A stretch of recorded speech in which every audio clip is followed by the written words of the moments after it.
March 11th, 2024, and we are beginning our regular session.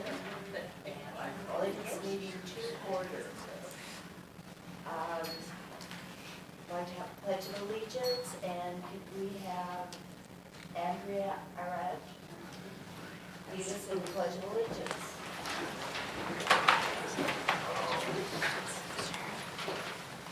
I pledge allegiance to the flag of the United States of America and to the republic for which it stands, one nation, under God, indivisible, with liberty and justice for all.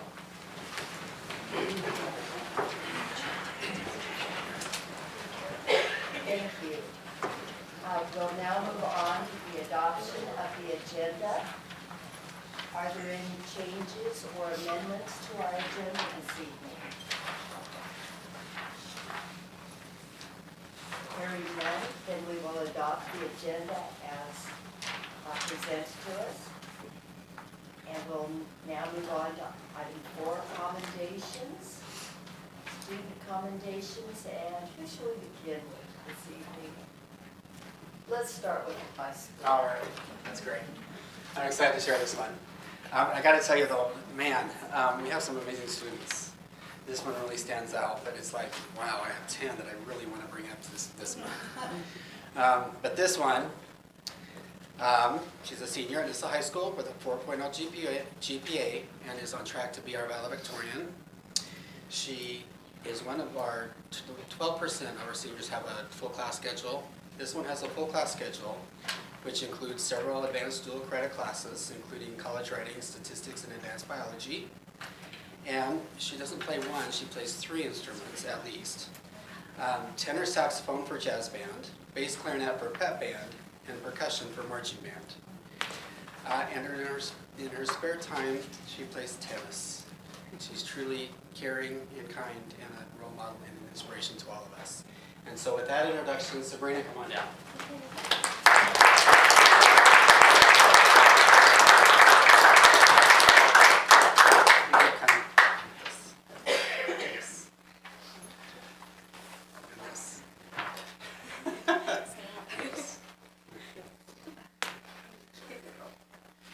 Okay, and there were several teachers that wrote up summaries. I'm just going to share, I think, 2 of them. The first one is from her band teacher, Mr. Egan. Sabrina Estevez is an excellent student in both the jazz band and the concert band. She comes with her part prepared, takes feedback well, brings a positive attitude towards the band, and treats her peers with respect and dignity. Sabrina has been the only senior in the concert band for most of the year, and rather than having a huge ego and strolling around like she owns the place, she chooses to help younger students out and encourage others to enjoy the band at Nissa. Sabrina is a wonderful student with a bright future. She's definitely guilty of all that. And then Mrs. Watts, her science teacher. Sabrina is amazing. She's intelligent, creative, inquisitive, and caring. She works hard at whatever she does, whether that is in class or out. When other students need help, it's usually Sabrina they seek out, not only because they can rely on her for the information, but she is truly caring and helpful. She asks insightful questions about science topics that she is interested in and follows up with her own research. Where she blows me away, however, is that she is also exceptionally creative and artistic. She is currently designing by freehand a science mural for the classroom door. It's really cool. Sabrina is a complete package as an amazing student and extraordinary person. And so that's for Mrs. Watts. And so, congratulations.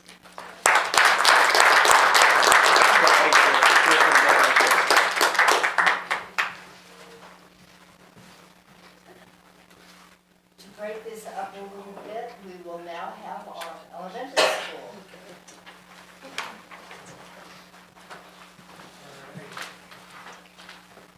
I'll get started with one of our younger students from kindergarten. Would Evelyn Carnahan, would you join me? Congratulations.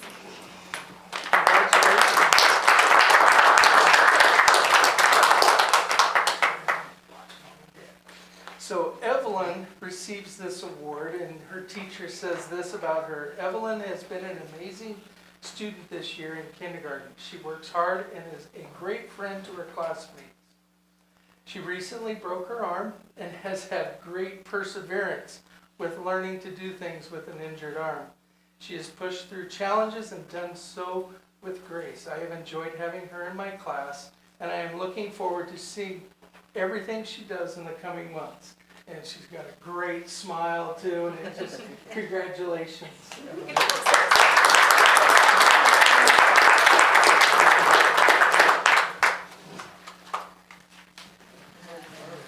Did Samantha sneak in without a signature?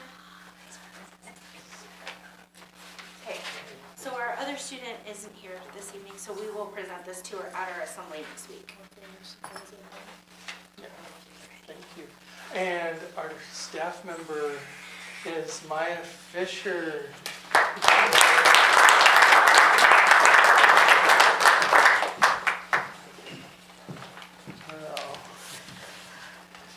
Miss Fisher's our 5th grade teacher, one of many, and has wore a lot of hats this year.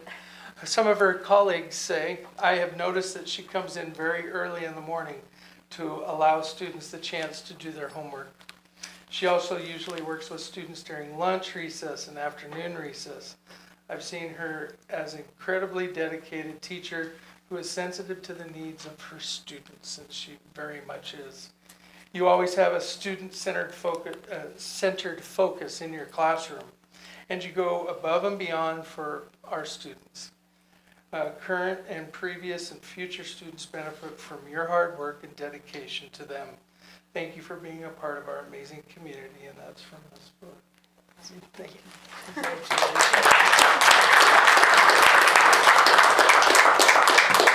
And then our other employee of the month was Ruby Piscasio, but she wasn't able to come this evening either. Thank you. We will now have our middle school. She's not gonna make it. She's at her Newsies rehearsal tonight, so. Oh my goodness, my goodness. Okay, congratulations to our recipients, and I would like to invite all of the honorees and your families, have your pictures taken in the hallway, and after having your picture taken, you're welcome to return to our meeting if you would like. If not, congratulations, and thank you for attending.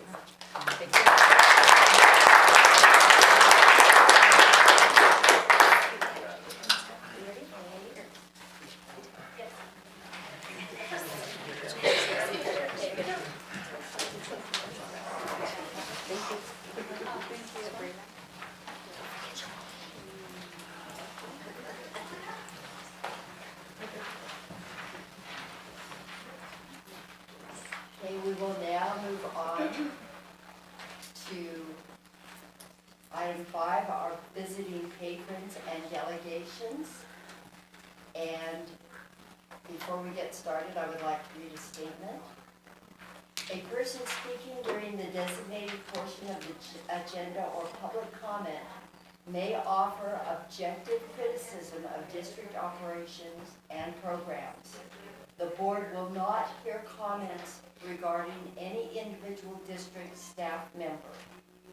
The board chair will direct the visitor to the procedures in the board policy KL public complaints for consideration of a legitimate complaint involving a staff member. Any association contract governing the employee's rights will be followed. A commendation involving a staff member should be sent to the superintendent, who will forward it to the employee, a supervisor, and the board. I would also like to remind you that according to our board policy, public comments are limited to 3 minutes per individual. Thank you. Now, do we have any public comments? We do have a student representative.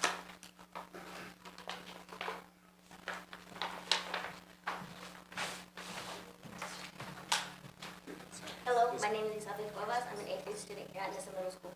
I'm here today to talk about the student body wanting change at the district level. We want to petition to add Mr. Cleaver to be interviewed for the superintendent process We see him as a leader that embraces the core values that the NISA community needs to have. We need to have positive change for us, the students, staff, and our families. Cleaver has been part of this community since my parents were my age and has evolved into an administrator at the NISA Middle School. Through his life here at the NISA School District, he has changed the lives of many children that have helped develop many of these kids to become great parts of this community. Within his current role, Mr. Cleaver has shown us what a great administrator should be. He is actively in classrooms, after-school events, and sports. He has set a level of leadership that I want to be inspired by. We have gathered signed petitions from the student body because we want our voice to be heard. Here are the petitions. Thank you. And then we want Cleaver to have a chance to be superintendent. Thank you. Thank you.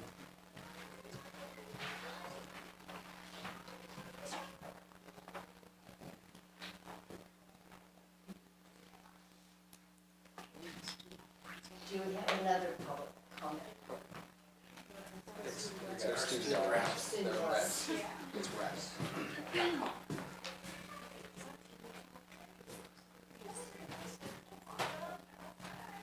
Okay, so we usually just do updates and kind of just tell you guys, but this time we wanted to give you guys a little presentation so you can kind of get a view of the students and kind of what fun we're having. And so we prepared just a little update of what's been going on in the high school. So first, we're going to talk about our sports. And for our NISA girls basketball, our JV2 Hoopers went 9-3 on the year. And this is what our athletic director had to say about them. There was tons of growth, improvement, and good times. We also had 2 foreign exchange players try basketball for the first time, and hopefully they had a good experience. Great season, ladies. And then for our JV, they finished 13-5, and Coach Yenda had this to say about them. He said, lots of growth and improvement as a few of these ladies will be contributing to varsity moving forward. A hard-working group that will fight no matter the score. Okay, and then for our high school girls, or our varsity girls basketball, we finished with an 18-11 season, and this is what he had to say about it. He said, our goal as a program every year is to be in the mix at our league, district, and state level. After starting 2-4 early in the year, we had to improve as players, people, and a team. Kudos to these players to figuring it out and becoming the team we knew they could be on and off the floor. And then I'll show you little clips from our state basketball trip. So, Coach Deanna, they got us some state basketball shirts, which is funny because he ordered them before we actually qualified for state, so it's a little risky, but he did it, and they were super awesome. And then, I don't know if some of you guys know this, but when we go to state, we have a couple, not like sponsors, but like hosts that do that. And so our local business supporter was a bank, and that's us visiting them. And then we also had we had a lady host us for dinner, and then we had like a hostess that took care of us in like the locker rooms and would show us places and give us water and Gatorade and stuff. And then here's a couple of videos from the trip.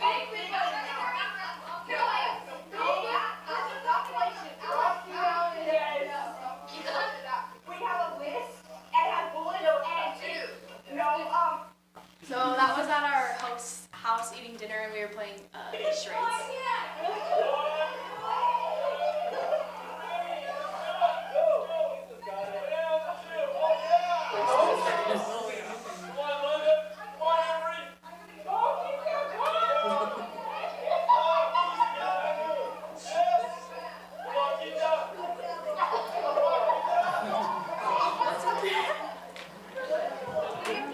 Okay, so that every year the seniors have to do oyster shots. And I don't know why this year, but I swear they were like way bigger than they're supposed to be. They were like so hard to swallow. Kisa was the only one who got hers down, and then the rest of us like half got them. And Wasted them. You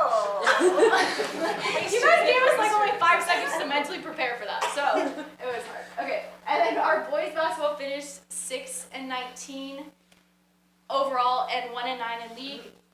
So this may not seem like the best record.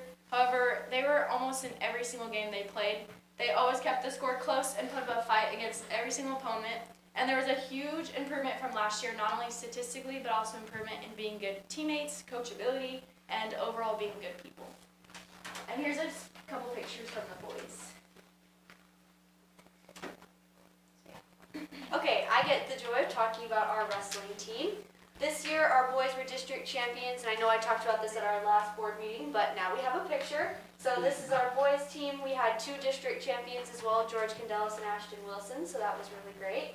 And this is another tournament that they won the weekend prior, the Pine Eagle Invitational in Halfway. It's 12 state qualifiers. I missed one when I was counting. I do apologize for that. But we did have 12 state qualifiers this year, and 4 of them were girls, which was just awesome. And our fun tradition that got to be included in this is the boys ran up the trail at Multnomah Falls in their singlets. So we were headed home on the bus, and they pulled off, and we went to Multnomah Falls, and Coach De Leon was like, okay, everyone, get your singlets on, we're running up the falls. So I did not have to participate in that because I do stats for the team.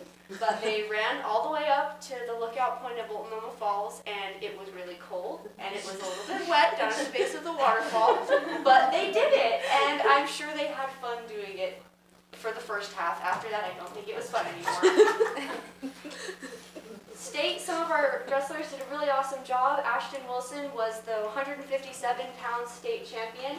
And here's a picture of some of our wrestlers and coaches standing down on the floor watching him in his finals match.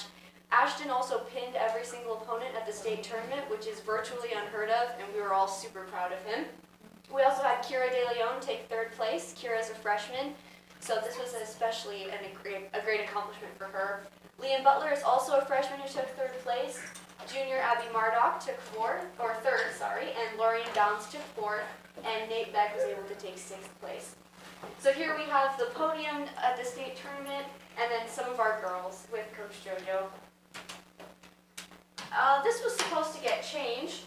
There was a picture of our FFA group. They recently had districts and sectionals, and we have a couple of different FFA competitors that are going on to state level for competition. Not fair. We're just going to go past that.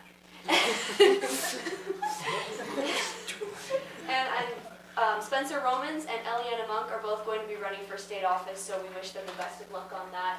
And the hostess slide, it looks like, also didn't get updated, but I do have it on my phone because they just went to their state competition, and they also had some state placers, which was awesome. So, Miss DeWitt and Miss Watts sent me those, and it's going to be just a little I have it right here if you want. that would be great. So we had James Hamilton, Lindsay Gonzalez, and Kaylee Carrasco and Callie Lovett were all placers for clinical lab science. For dental science, Garrett Winkle took 5th. Juliana Bounds took 8th in extemporaneous writing regarding health policy. Juliana Bounds took 3rd with medical spelling. Anna Trinidad Martinez took 10th in nutrition. Jessica Trinidad and Maria Areola both placed in research persuasive writing and speaking. And in veterinary science, Samantha Toll got 9th. Is there anything else? Oh, and for an anatomy tournament, they were the top 8 finalist team, and the team consisted of James Hamilton, Jennifer Pistasio Perfecto, Quinn Wilkinson, and Callie Lovett. So it sounds like our HOSA team had an absolute blast. They were in Pocatello at ISU last weekend, and I've been hearing some really positive things about that. Looks like the BPA slide also didn't get updated, but there were some placers there as well. Destiny Reyes and Nevaeh Scott were both able to place in the top 10 for their event. Nevaeh Scott was doing something regarding graphic design, and Destiny Reyes was in something with health professionals. And there was also one partnership that did an animation project, and they placed 3rd, and that was awesome. Mrs. Long said they had a really great time. And this is our, hold on, okay. We had our Sadie Hawkins dance last weekend. It was glow-in-the-dark themed. Okay, yeah. So we had one of our bigger events as student council when I was our Sadie Hawkins, which this is the Girls Ask Guys dance. And we wanted this year to be a little bit more fun and different and kind of more of a dance and an activity. And so we had tons of activities there. We had 3 cup pong tables where kids could play cup pong against each other. And then we had a twister set up. And then we had bubble balls in the gym, which people loved that. And then we had a station where you could paint your date. And we had tons of glow sticks and a lot of other props that they could wear. Oh, and we had a laser haul, which did end up setting off the fire alarms at the middle school, but we took care of that, so it was okay. And here's a couple clips from that.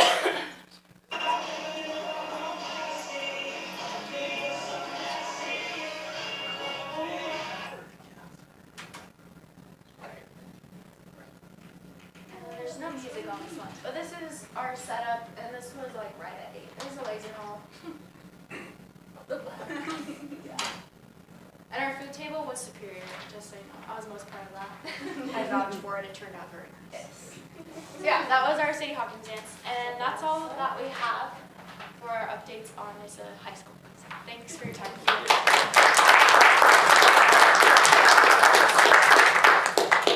I would like to take a break a little bit from the agenda. We had one of our students come in, so I would like to have that student presentation.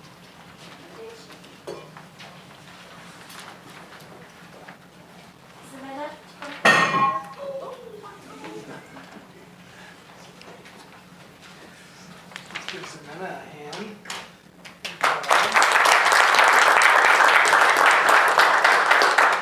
Ximena is in our 4th grade dual language program, and this is what her dual language teacher said about her.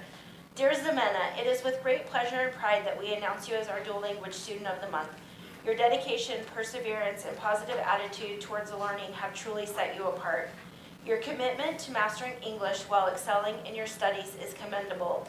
Your hard work and determination are evident to everyone around you, and we are continually impressed by your progress. Not only have you shown remarkable growth in your English language skills, but you also demonstrated a genuine passion for learning in all subjects. Your curiosity and eagerness to explore new concepts are truly inspiring. Beyond your academic achievements, your positive growth mindset shines brightly. You approach challenges with resilience and determination, never allowing setbacks to hinder your progress. Your optimistic outlook and willingness to embrace new opportunities are qualities that will undoubtedly serve you well in the future. Having you as a member of our school community is an absolute pleasure. Your kindness, enthusiasm, and willingness to help others make you a valid friend and peer to your classmates and teachers alike. Congratulations once again on this well-deserved recognition. Keep up the fantastic work and continue to inspire those around you with your passion for learning and your positive attitude. With warmest regards, Senior Gonzalez.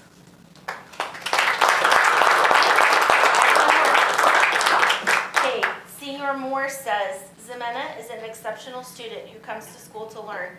She is kind and friendly and easily fits in with the other students. She is a real pleasure to have in our classrooms. Congratulations from Mr. Moore.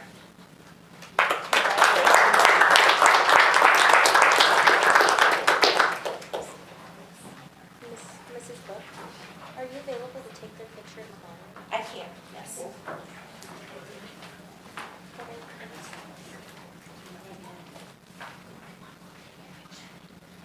Van a tomar su foto en familia para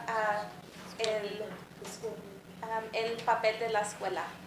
Pasen al pasillo, por favor.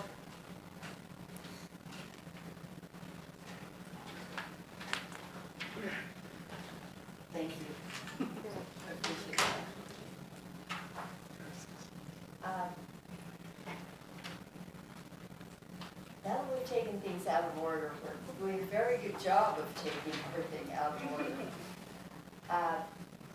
We have another public comment.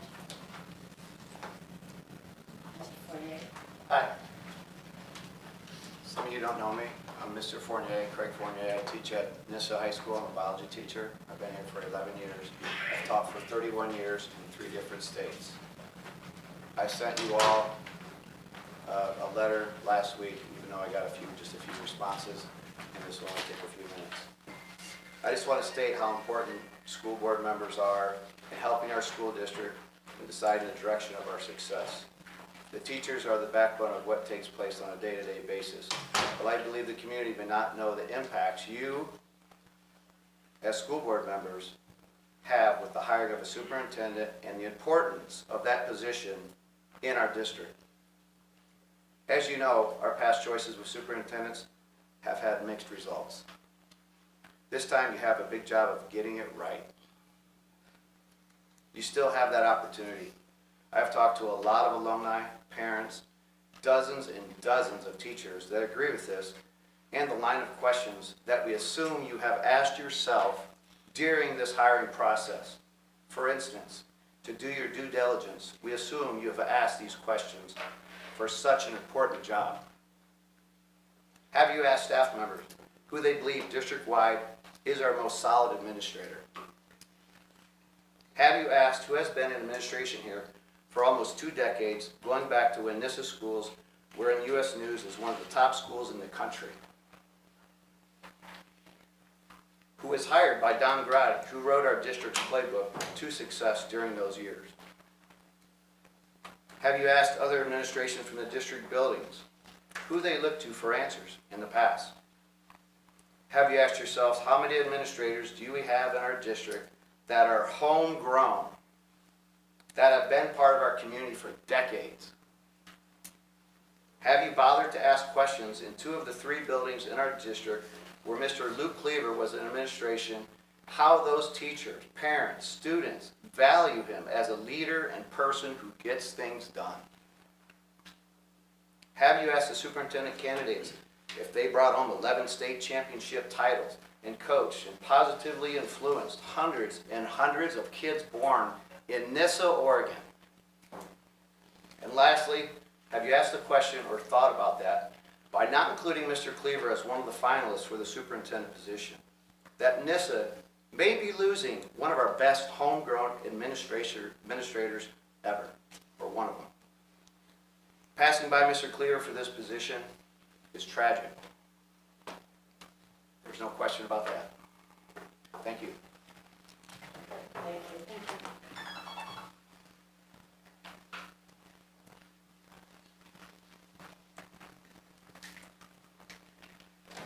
Thank you for your comments. And I will make a comment. Were there any other comments?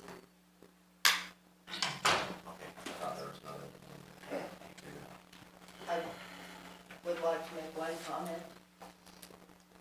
Please understand that when we began the process of selecting a superintendent, we contracted with McPherson Jacobson to assist in conducting a nationwide search, not just here in Oregon, but nationwide. We are truly seeking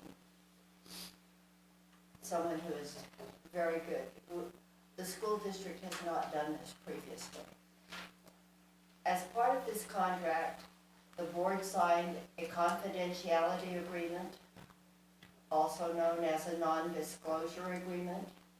This agreement precludes us from disclosing the names and information of the applicants and or semifinalists not selected as finalists for interview. I believe that you're all aware that we selected 2 individuals to bring forward for interview. Their interviews will be tomorrow and Wednesday. Derek Johnston will be here tomorrow, and Ryan Hawkins will be here on Wednesday for the interviews. There is a schedule set up when staff and students and the public will be able to meet with these individuals. And the board will have a closed interview session with each individual. And then the board will have another executive session to discuss our opinions and our findings. And we will come into open session at sometime, because this is a big decision and we're all well aware of that. So that is what our plan looks like. And I believe there is a schedule on our website for this. Next on the agenda is the superintendent's report. Mr. Hawkins? Thank you, Mrs. Warnock, I appreciate it. So, the superintendent report for March, you guys see that in there. You know, as we approach the final week of quarter 3 at school, there's a lot going on, and I want to start like we usually do with Mr. Murray giving a 1C update, like I said, as we do every school board meeting in order for transparency and consistency on that. So, thank you, sir. Thank you. So to begin, we had a migrant parent meeting last week on the 6th.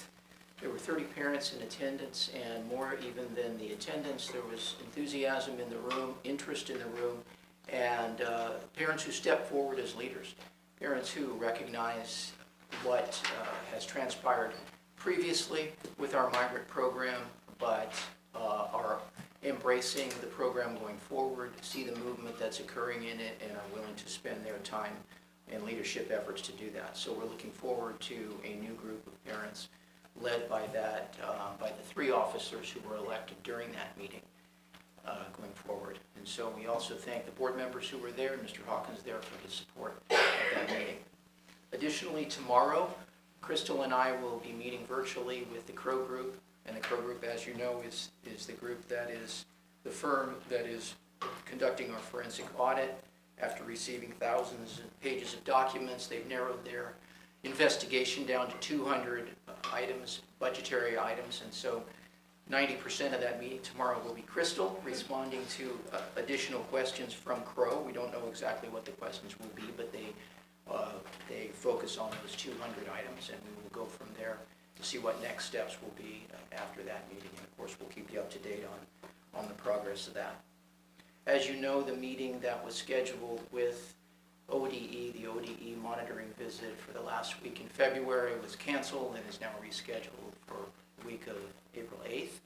And as we know, at this point, the schedule for that week looks like it's going to be very similar to what it was in February, but as soon as we have exact times and dates, we'll give them to you. Lastly, our migrant summer school program is scheduled for the month of June. Mrs. Book and Mr. Vickers are the administrators for that, and they are currently reviewing the teacher and instructional assistant applicants for summer school, and we'll be deciding on them soon. Additionally, we'll have tables set up at the parent-teacher conferences at all the schools next week to sign up parents and their students for a robust migrant summer school. And that's what I have. I'll be back up here in a little while with migrant preschool playground quotes. The last thing I just want to leave you with is to invite you to attend the 8th annual Malheur County Spelling Bee, which is this Thursday from 8 to 1. As we do every year, we will conduct competitions in 1st through 8th grades, as well as an overall championship competition. We're awarding $1,000 in prize money, and we invite you to attend. If you can't attend live, you can attend by accessing our district webpage, which has links to all the events. Thank you, Mr. Murray, I appreciate it. Look forward to Thursday. So as we know, at the end of quarter 3, conferences are coming up next week, and I want to make sure that we publicly invite all parents to conferences. This is an opportunity for us to talk to parents and teachers and really get an update on that. And so please come to conferences next week. We appreciate it. We're also transitioning into testing season. I wanted to highlight this because this is kind of our measure as we talked about going to a 4-day week. Are we being successful academically? And so we're coming back from spring break. We're going to start our testing, and that is both ELPA, SBAC, all of those things. And so this is actually a really important time for us. And this is kind of where that rubber meets the road and saying, you know, did we actually do our job this year?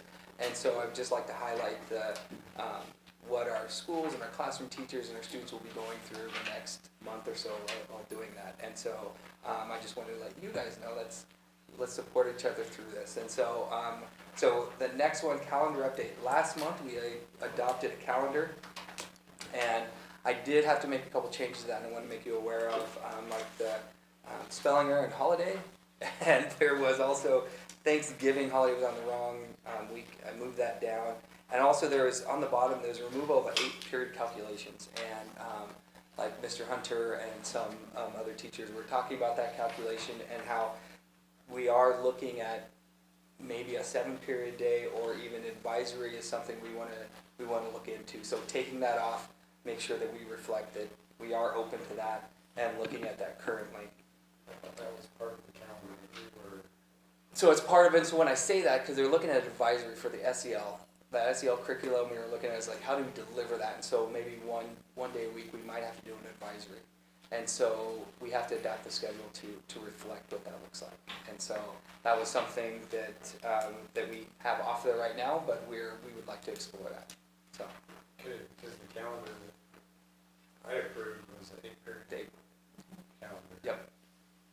And I'm more than happy to bring that back, but we would like to, as administration, look at a way to deliver our K-12 SEL curriculum to our students. And so the advisory is one of those ways we thought we would do that. And so I'll take that back to admin and say, hey, we want to keep 8 periods, how are we going to do this within that schedule? So thank you for that feedback. Anybody else on that? Perfect, thank you. So if there are any changes there, it'll come back. Oh yeah, absolutely, yeah. So, perfect, and so that's kind of sums up my superintendent's report for this month. And so I appreciate it, and so we'll be seeing you guys next couple days, so thank you. Thank you, Mr. Hawkins. Any other questions for you? Then we'll move on to Crystal and our financial. Hello, everyone. Tonight I'm presenting financials through the end of February for the district. But a really good month in February, went really fast even though we had an extra day. Just wanted to point out in February we ran paid out our winter sports stipends, so that's why you see that big payroll number, and paid out a little bit more in expenditures than we brought in. But that's okay, we're carrying a nice cumulative balance that we need to carry until June when we pay out all of our payrolls and have summer school. So no issues with the February financials, expenditures or revenue that I saw. I've also included the breakdown of our 2 LGIP accounts that we hold our money. One's our district account, one is for our middle school bond. You can see both balances there. The taxes and money that we received into that account, the interest that was accrued, and then what I had transferred out to our checking account to pay our bills. We've also included just a breakdown of the middle school bond. Our account balance is a little over $350,000, and our next debt service payment we will need to make in June. So all that money will be used to pay that debt service payment. Skipping to our early Head Start operating statement, we ended the month a little over, close to $40,000 in an ending fund balance. Our biggest expenditure in that program is our payroll. And then on the next page is our food service operating statement. Ended the month a little close to $16,000 in our ending fund balance. I did count our number of school days for the month of March. We're in school, I believe, 11 days this month, so that's only 11 days of food service to be serving meals. So I'm hoping, of course, our goal is to keep that ending fund balance, but I have a feeling it might shrink a little as we still have payroll for the month of March. But the team is being really cautious on what they're spending for food this month. Just trying to be financially savvy because we don't have a lot of school days this month. In addition, I've just included our monthly payroll report. Shows the payrolls that we paid. And finally, the approval of the bills that I have to present every month. This is all the bills that were paid from February 6th to February 29th.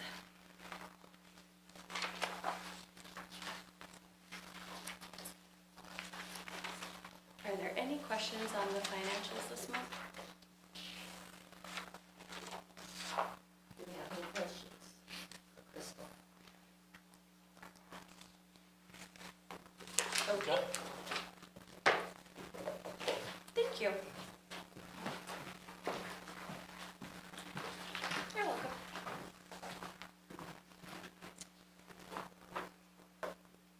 Okay, since we have no questions for Crystal, we will move on to item 8, the consent agenda.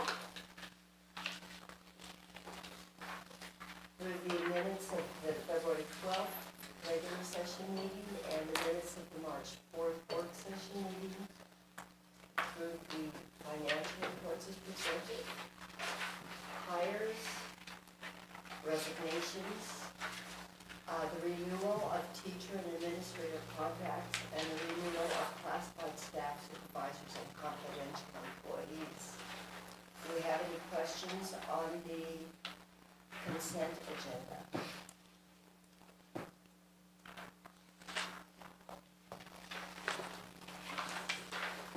Do I hear a motion?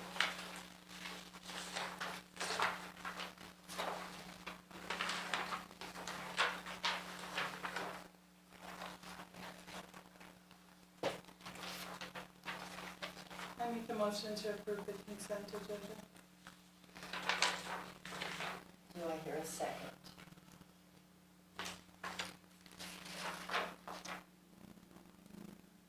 I'll second. It's been moved by Susie and seconded by Donnie to approve the consent agenda as presented. All those in favor? Motion carries. We'll now move on to old business. First item is the SRO contract. And you'll see that SRO contract in there. We talked a little bit about it at our study session. I went back through and met with Chris on some of the numbers in there, but making sure it reflected the meeting that the city manager, Jim Merrick, Chief Ballou, and I had. And so feel confident that this reflects what we wanted. And we also, the city had their lawyer kind of write this up and look at it. And so so at this time, I'm actually really confident in presenting the contract as is to you guys. Did you get any feedback on why the indemnification language is in there? I give you that. So we can go back and look at it again. I'm more than happy to say, you know, like what's the, you know, the reason for the indemnification clause. So I mean, I'd pass it without section 5, but with it, I don't like it.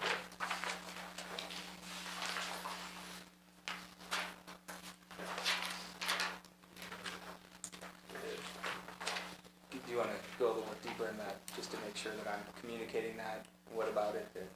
I don't know. So indemnification and hold harmless. Indemnification has some places where it fits, but why we would hold somebody harmless for any acts they do on school property, that just doesn't make any sense. It's an open liability waiver. Not only that, I don't know what our insurance policy says about signing a waiver for liabilities that our insurance may have to step in and indemnify. If you sign a waiver, the insurance could say, sorry, you waived it at school, it's on you. I mean, it gives limitations in ORS Chapter 30. Those are kind of a web of limitations. I mean, some of them apply to nonprofits, some to medical centers, some specific to OSU. But specifically, there's going to be some limitations on the dollar amounts, which that's a good thing. But why indemnify for up to $500,000 plus whatever the annual increase is ahead of, and it's going to happen. I don't think this is the right type of contract for that paragraph. I will bring that back to them and see what they say. So, thank you. I really appreciate that feedback. Any other comments? Thank you, Dustin. Well, so question, can we pass the contract as, well, not as written, but pass the contract if their lawyer agrees to remove paragraph 5, and we can sign it without having to bring it up again down the road? So aren't we getting started on the Oh, yeah. SRO Yeah. already? Yeah. So do we want to pass it without 5? And if they won't take that out, then we can re-vote on it. I'm good with that, so we can go forward with the process. And if you guys are okay with all the contracts except for 5, and again, the city and and the representation may say we want 5 in there, which we may have to come back, but I'm absolutely okay with that. Okay, so I would move to adopt the SRO contract with the exception of paragraph 5. I'll second that. It's been moved by Dustin and seconded by Jeremy to accept the SRO contract with the removal of paragraph 5. All those in favor? All those opposed? Motion carries. And you will bring that back to us? Absolutely. Yep. The next item on old business is the Diversity, Equity, Inclusion Coordinator job description. We were all presented that at our work session and had a chance to go through it. Are there any comments, questions?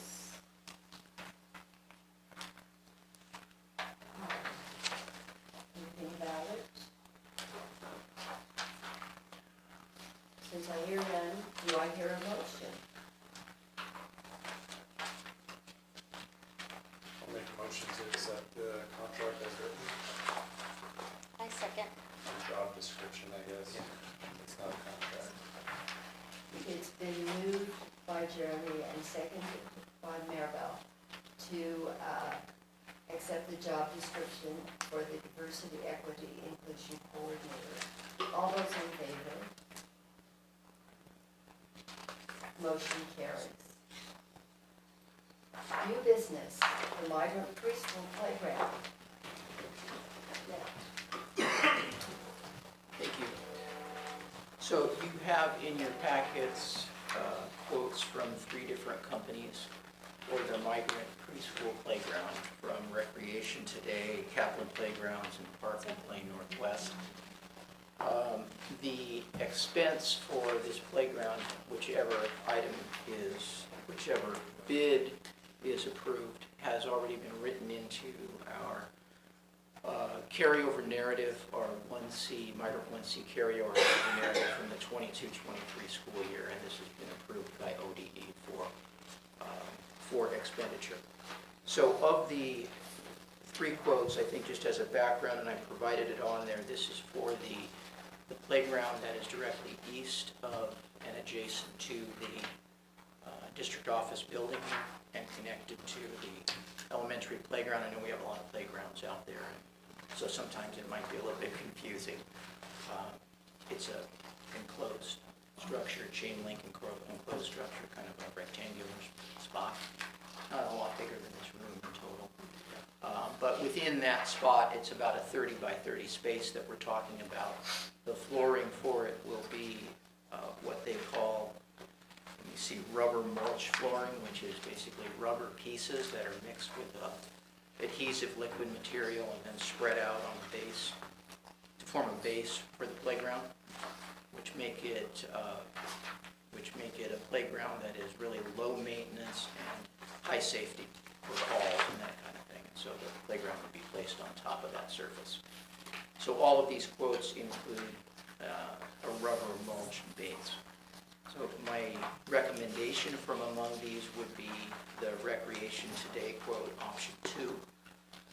And the reason for that, number one, Recreation Today is a local company. They're from Nampa, and so they would be responsive or more responsive to any issues that we have just as a local company, whereas these other companies would have contractors at a distance providing the installation. Recreation Today installed the elementary playground, the North Elementary Playground at Bordage Bauer Avenue 2 years ago. And they were timely in their installation, they were responsive to our needs, they were easy to work with. And then the last reason, we provided all of these options to our migrant preschool parents, our migrant staff, and also our migrant preschool students. 4-year-olds give great opinions when you ask them. They were all put up on the walls, and we just asked them to mark them with a marker. And the overwhelming choice was option 2 from Recreation Today. And option 2 does have the advantage of really providing more robust options, I think, as a play structure. It just has a lot of different things that students can do on that play structure more than the others do. So that would be my recommendation. Do we have any questions for Mr. Murray regarding this? I got one, Crystal. Yes. So obviously, I mean, option 2 is the nicest option. What kind of funding do we have available for that? So, Mr. Murray wrote this into our preschool carryover that, Right, so it's all got submitted to covered. the state and already approved. That's So, what I thought. so it's not general fund money, it is Title I-C carryover money. Okay. I like that. I don't see any problem with option 2. Is that okay? I make a motion that we accept, or let Mr. Murray go forth, I guess, with option 2 from Recreation Today. All second. I'll third. I'm excited that everyone wants to spend money here. They've already got it figured out. We like it.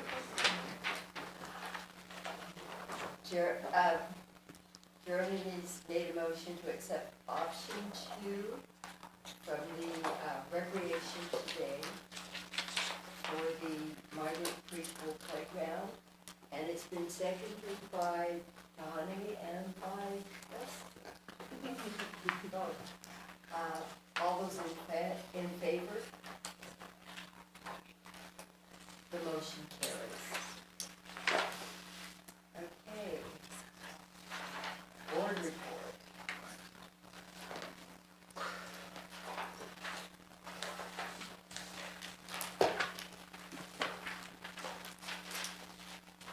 Okay.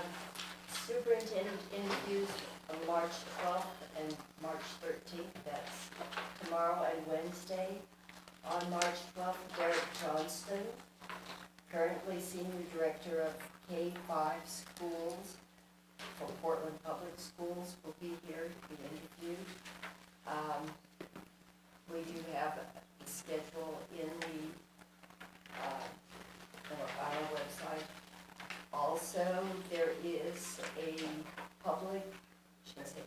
community stakeholders meeting that will be at 5:30 with Mr. Johnston here in the boardroom. The other meetings, the other staff meetings, etc., will be in the elementary school in room 22. On Wednesday, I should complete that by saying, on the 12th, the board will meet with Mr. Johnston for dinner, and then we will go into a closed or an executive session meeting for interviews with him. And this is on our, has been posted as a meeting, executive session. On Wednesday, the 13th, Mr. Hawkins will be available in the afternoon here in the boardroom for meetings with staff and administrators and students. And he will be meeting with available to meet with the community and community stakeholders at 5:30. And the board will again have dinner with Mr. Hawkins, and we will go into an executive session for an interview. We will have an executive session where we discuss everything, and depending on what consensus we come to, we will make a decision. We'll come into open session to make that decision, and we'll have to see how long it takes us. We are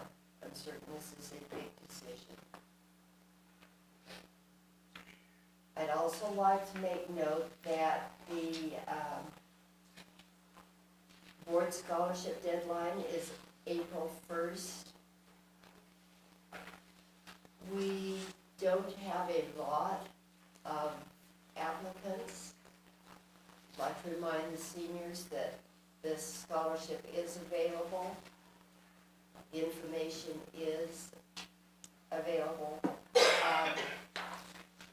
Also to remind everyone that a complete package or complete application needs to be received. Incomplete applications will not be looked at. Item C, we will be having a work session on April 1st at 6 o'clock. This is a Monday. This is our usual work session that we have before our regular board meeting. And then, the last thing I'd like to mention is our Budget 101 training. Thanks to Crystal. That will be on April 16th at 6 p.m. also here in the boardroom. Okay. With that, do we have any other items for discussion or anything? That being said, the board will now recess into an executive session. We will recess for 5 minutes, and then we will recess into an executive session under ORS, under ORS 192.660, item 2, item A. Consider the employment of a public officer, employee, staff member, or individual agent. So we will be recessed for 5 minutes, and we will come back into session at